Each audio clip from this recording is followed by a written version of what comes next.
আওয়ামী লীগকে রাজনীতিতে ফেরাতে আগামী নির্বাচনে অংশগ্রহণের সুযোগ দিতে মারাত্মক আন্তর্জাতিক তৎপরতা দৃশ্যমান হচ্ছে। আলহামদুলিল্লাহ আলহামদুলিল্লাহ আলহামদুলিল্লাহ। এই সিদ্ধান্তটা আরো আগেই নেওয়া দরকার ছিল। তিনটি দেশের রাষ্ট্রদূত যখন কঠোর গোপনীয়তা অবলম্বন করে আওয়ামী লীগের সাবেক মন্ত্রী সাবের হোসেন চৌধুরীর বাসায় গোপনে বৈঠক করেছেন, এরপরই গণমাধ্যমে এই নিউজটা দেখে আওয়ামী লীগের নেতাকর্মীরা যেমন একদিকে উচ্ছ্বাস করছেন, অন্যদিকে সমন্বয়কের জন্য অথবা ডক্টর মোহাম্মদ ইউনূসের জন্য একটা বিশাল ধরনের দুঃসংবাদ আসছে। হঠাৎ আওয়ামী লীগ নেতা সাবের হোসেন চৌধুরীর সাথে 3 বিদেশি কূটনীতিকের বৈঠক। গদি হারানোর ভয় পাচ্ছেন বাংলাদেশের মোহাম্মদ ইউনূস এক সাক্ষাৎকারে আশঙ্কা প্রকাশ করেছেন দেশে ফিরতে পারেন শেখ হাসিনা। ভারত প্রত্যাশা করছে তিনি বিজয়ীর বেশেই বাংলাদেশে ফিরবেন। প্রিয় দর্শক, বাংলাদেশের বর্তমান রাজনৈতিক প্রেক্ষাপট এবং যে পরিবেশের সৃষ্টি হয়েছে তারই আলোকে আপনাদের সামনে বেশ কয়েকটা গুরুত্বপূর্ণ ভিডিও নিয়ে হাজির হয়েছে, যার কিছুটা অংশবিশেষ ইতিমধ্যে এই ভিডিও শুরুতেই দেখেছেন। তো দর্শক, ভিডিওর শুরুটা দেখেই কিন্তু বুঝতে পেরেছেন আজকের নিউজটা ঠিক কতটা গুরুত্বপূর্ণ এবং ঠিক কোন বিষয়টাকে ইঙ্গিত করছে। দর্শক, আজকের এই ভিডিওটি খুবই গুরুত্বপূর্ণ এবং আজকের এই ভিডিওতে অনেক চাঞ্চল্যকর সব গোপন তথ্য ফাঁস করা হবে, তাই না টেনে সম্পূর্ণ ভিডিওটি দেখতে থাকুন এবং এই চ্যানেলে আপনি নতুন হয়ে থাকলে চ্যানেলটি সাবস্ক্রাইব করে আমাদের সাথেই থাকুন। আওয়ামী লীগকে রাজনীতিতে ফেরাতে আগামী নির্বাচনে অংশগ্রহণের সুযোগ দিতে মারাত্মক আন্তর্জাতিক তৎপরতা দৃশ্যমান হচ্ছে। এটা পুরো রাজনীতির জন্য এক জরুরি সতর্কবার্তা। কঠিন কিছু তৎপরতার প্রমাণ আপনাদেরকে দিব। সে রিফাইন্ড আওয়ামী লীগ থিওরির যাকে সামনে রেখে করা হয়েছিল সেই সাবির হোসেন চৌধুরীর বাসায় নিষিদ্ধ দল, সে সাবির হোসেন চৌধুরীর বাসায় দফায় দফায় বাংলাদেশে নিযুক্ত বিভিন্ন কূটনীতিকরা মিটিং করে। আপনি চিন্তা করছেন এটা সরকারের অনুমতি ছাড়া, সরকারের দৃষ্টিগোচর ছাড়া আদৌ কি পারে? না, সেটা হচ্ছে। হ্যাঁ, দ্বিতীয় হচ্ছে দর্শক, ভারত স্পষ্ট করে বলছে যে বাংলাদেশের নির্বাচনে আন্তর্জাতিক বৈধতা লাগবে। আন্তর্জাতিক বৈধতা লাগবে এর অর্থ কি?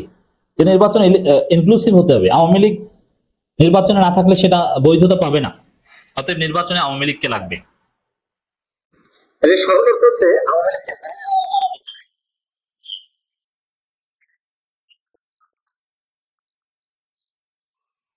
এগুলো ভারতের সহায়তায়, ভারতের যে হেজিমনি এখনো বাংলাদেশে আছে বা যতটুকু প্রভাব আছে, যেমন ভারতের দায়িত্বশীল নেতা বাংলাদেশে এসে ইউনূস সরকারকে না জানিয়ে গোপনে সেনাপ্রধানের সাথে মিটিং করতে পারে। আপনারা দেখেছেন বিক্রম মিস্ত্রির ক্ষেত্রে এটা হয়েছিল। সেই ভারত সেনাপ্রধান বা আরো অনেককে ব্যবহার করে সাবির হোসেন চৌধুরীর বাসায় মিটিং করার ব্যবস্থা করতে পারে, সেটা করছে। আপনি দেখেন বিষয়টা তো সহজ নয়। সাবির হোসেন চৌধুরীরা গ্রেপ্তার হয়েছিল, তিনি একজন মন্ত্রী ছিলেন সর্বশেষ সরকারে, যেখানে ওই সরকারের একজন উপজেলা চেয়ারম্যান পেল তাকে ছাড়ে না, গ্রেপ্তার করে। সেখানে সাবির হোসেন চৌধুরীকে মুহূর্তের মধ্যে স্পেশাল কোর্ট বসিয়ে একসাথে অনেকগুলো মামলায় অস্বাভাবিক প্রক্রিয়া জামিন দেওয়া হলো।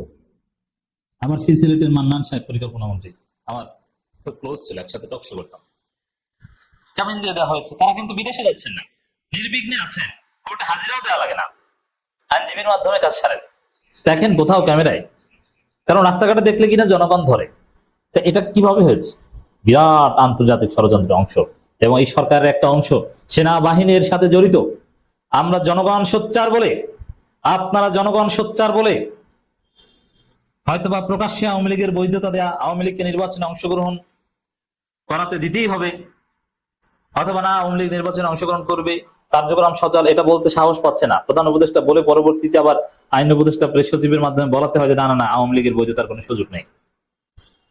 কিন্তু ভিতরে ভিতরে এই সরকারের একটা অংশ, ডিপ স্টেটের একটা অংশ ঠিকই আওয়ামী লীগকে কন্টেইন করছে, যার প্রমাণ সাবির হোসেন চৌধুরী নির্বিঘ্নে বাংলাদেশে থাকছে, কোর্টেও যাওয়া লাগে না, অস্বাভাবিকভাবে জামিন পেয়েছে। এবং সর্বশেষ এখন দেখছি সাবির হোসেন চৌধুরীর বাসায় কূটনীতিকরা মিটিং করে, 3 জন শীর্ষ কূটনীতিক মিটিং করেছে, যুগান্ত সহ বিভিন্ন গণমাধ্যমে এটা এসেছে। তো ওই যে কূটনীতিকদের মিটিং করা আর ভারতের যে বক্তব্য, এই বক্তব্যটা একটু আপনাদেরকে শোনাই, যে বাংলাদেশের নির্বাচনে আন্তর্জাতিক বৈধতা চায় ভারত। আন্তর্জাতিক বৈধতা মানে আওয়ামী লীগকে নিয়ে ইনক্লুসিভ ইলেকশন না করলে সেটা হবে না, আওয়ামী লীগকে নিলেই হয়ে যাবে বৈধতা। আন্তর্জাতিক বৈধতা বলতে কোনো শব্দ নাই, আন্তর্জাতিক বৈধতার যে কোনো দাম নাই। আর দ্বিতীয় কথা হচ্ছে আন্তর্জাতিক সম্প্রদায় সবাই আওয়ামী লীগ সারা নির্বাচনেই বৈধতা দিবে, সবাই কোঅপারেট করছে।